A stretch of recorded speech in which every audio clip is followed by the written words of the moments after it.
Welcome to the next chapter in the Pragmatic REST APIs course, where we are going to discuss some advanced concerns that weren't naturally a fit for the previous lessons in this course. As part of this lesson, I want to cover some very important topics that are required for building a production-ready REST API. However, as you will see, these topics are far from fundamental, so I wanted to have a separate chapter, the one you are watching right now, where I can dedicate enough time for covering each topic as much as it deserves. So let's discuss what we are going to talk about as part of this chapter. We will start by talking about HTTP caching, which is very important when it comes to respecting the cache constraint of RESTful APIs. We're going to continue this discussion with optimistic locking and using e-tags for concurrency control. Then I'll show you how to implement cursor pagination in your REST API, which is a topic that I promised we'll cover when we were discussing offset-based pagination. We'll spend some time talking about HTTP clients and communicating with external APIs.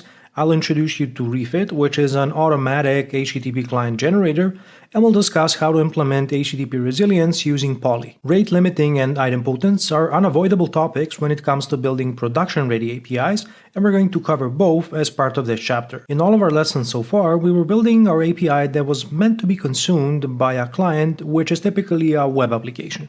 But this doesn't necessarily have to be the case. Our clients can also be other server-side applications, and this is where webhooks come in, which allow us to implement server-to-server communication in an event-driven way. So we're going to talk about webhooks in this chapter. However, I will only focus on the theory, and I will share a practical resource if you want to learn more about implementing webhooks. Finally, we are going to finish off this chapter with a practical topic by building an asynchronous REST API. So I think we are ready to wrap up this introductory lesson and move on to our first practical lesson of this chapter, where we are going to talk about HTTP caching and e-tags.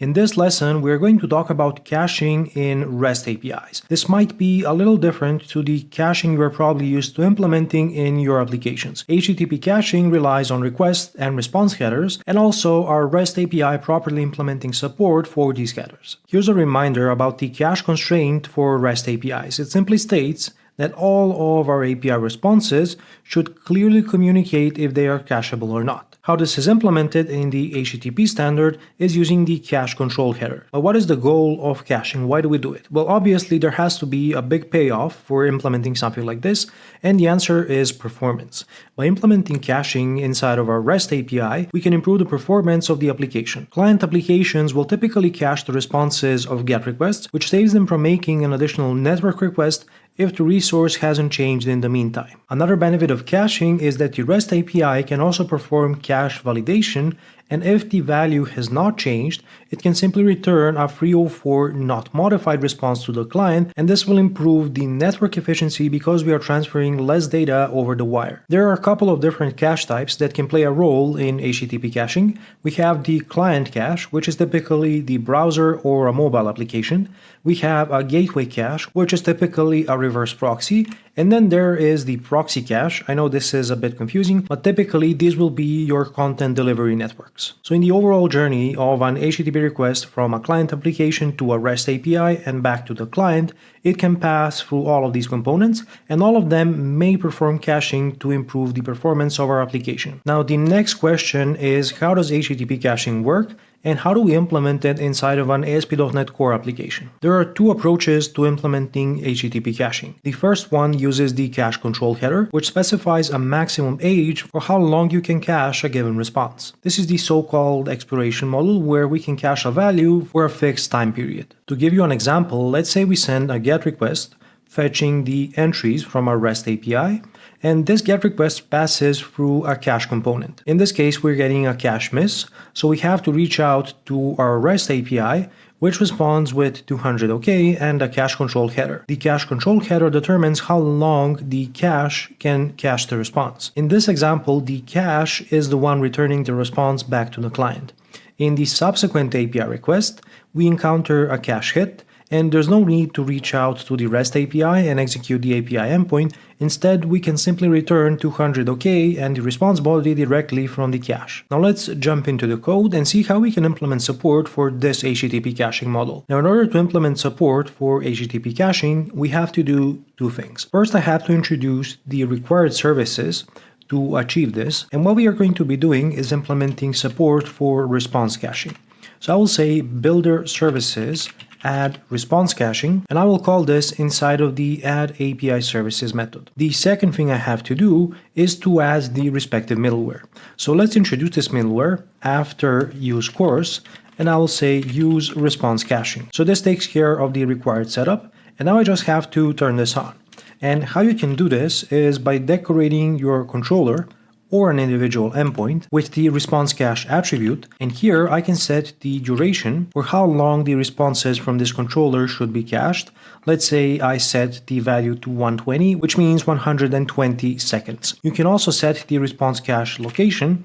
The options are any, client, or none. I won't be setting this value. Let's just set response cache and the duration to 120 seconds, and let's start the application. If I send a GET request to fetch the tags for the current user, and we take a look at the response headers, you can see that we now have the cache control header present in the response, and the value is public, which means that this is publicly cacheable, and the max age is set to 120. Now what I did is set a breakpoint in the controller handling this API endpoint, and let's send this request, and you will see that I'm hitting my breakpoint. Maybe the cache has expired. Let's press continue, and I will immediately send the same request again. And you can see that I am again hitting the breakpoint, and here we are hitting the breakpoint for the third consecutive time, so it looks like the response caching isn't really working. And this is exactly the case. If I take a look at the source code for the response caching middleware, which is what's doing the actual caching behind the scenes, you can see we find the actual middleware implementation, and somewhere inside we can see there is logic that checks if a given response is cacheable.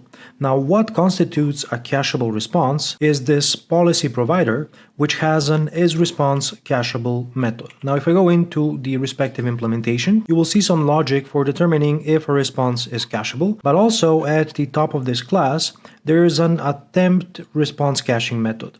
And this takes in our API request to check if the request method is not a GET method or a head method, then this is not a cacheable response.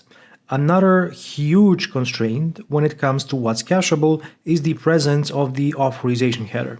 So basically, if the authorization header exists, your API responses aren't cacheable by the response caching middleware. Now, you could go around this by implementing a custom response caching policy provider and overriding the logic in this method, but I personally don't think that this is particularly valuable. There is a good reason why this was implemented like this, and that's because this was mainly meant for lightweight caching of unauthenticated responses, such as serving some static pages or static JSON content from your REST API. In our example, we are working with authenticated requests, where each request is on behalf of the user and is dealing with the user's resources, so this isn't something that's very suitable for response caching. There's also another middleware that does something similar. It's called output caching, and there's a respective output cache middleware, and I will leave more resources about response caching and output caching right below this video.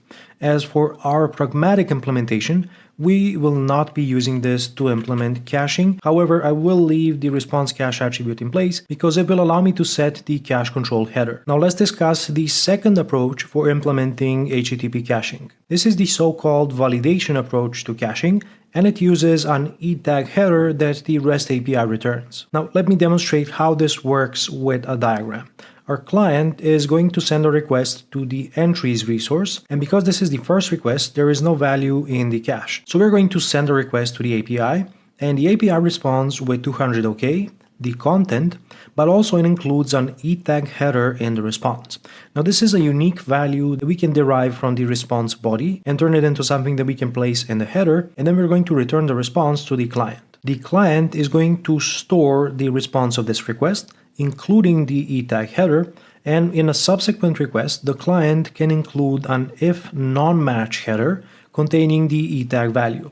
The server is going to check this value, compare it to the response eTag, and if these values are the same, the server can respond with 304 not modified, and in our example, this response will be served directly to the client. In this diagram, I have the intermediate component, which is the cache. The cache can decide to also respond with 304 not modified, or it could return a 200 OK response to the client. The relevant communication is this one here, which contains the if non-match header, with the ETag value present, and in case of a cache hit, we get back a 304 not modified response with the empty response body. However, if the ETag values do not match, then we need to generate a new ETag and return 200 OK with the outdated response body and the new ETag header. So let's go back to the code and see how we can implement support for ETags. We will need to build a custom middleware to support something like this. So I'm going to add a new class in the middleware folder.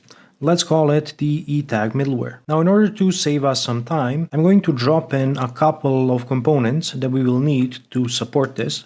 The first one is going to be an in-memory ETag store. It's just a concurrent dictionary that I will use to store the ETag values for specific resource URIs. And then what do we need inside of our middleware? Well, I'm going to first inject the request delegate because this is required to implement a middleware. And then I need to define an async method called invoke async. That's going to accept the HTTP context and is going to use this to invoke the request delegate and pass in the context value. Now, another thing I can do is method injection in the invoke async method to inject my in-memory ETag store. Now, let me configure these services right away. For example, after authentication and authorization completes, I'm going to say use middleware and I want to apply my ETag middleware. We also need to configure our ETag store with dependency injection. I'm going to do that from add application services, and right at the bottom I'm going to say builder services add singleton and specify the in-memory ETag store. So now I can close this down and then let's see what we're going to need inside of the ETag middleware. I'll move the in-memory ETag store into its own file and I will also move it into the services folder. I can close this down and now all we have to focus on is the ETag middleware. So I'm going to drop in the complete implementation for supporting ETags, as I think this code is pretty low level and we shouldn't be concerning ourselves with it too much, so I want to just walk you through the code and discuss how things are implemented. So we're first checking if the request can skip the ETag, and in that case I'm just going to invoke the request delegate and return from the middleware. Otherwise, we have something where we can set the ETag, so we're going to get the resource URI, which we're going to use for our ETag store, and we're going to check if there is an if non-match header present on the incoming request. Then I want to store the original response body in a temporary variable, and I'm going to set a custom memory stream as the response body. Then I'm going to invoke the request delegate. This will write the response body into this memory stream, and then I want to check if the response is something that's ETagable. So what does this constitute? Well, this has to be a 200 OK response status code because we only want to ETag successful responses, and I'm checking that the response content type contains JSON because I only want to support ETags for JSON responses for simplicity's sake. So what's the next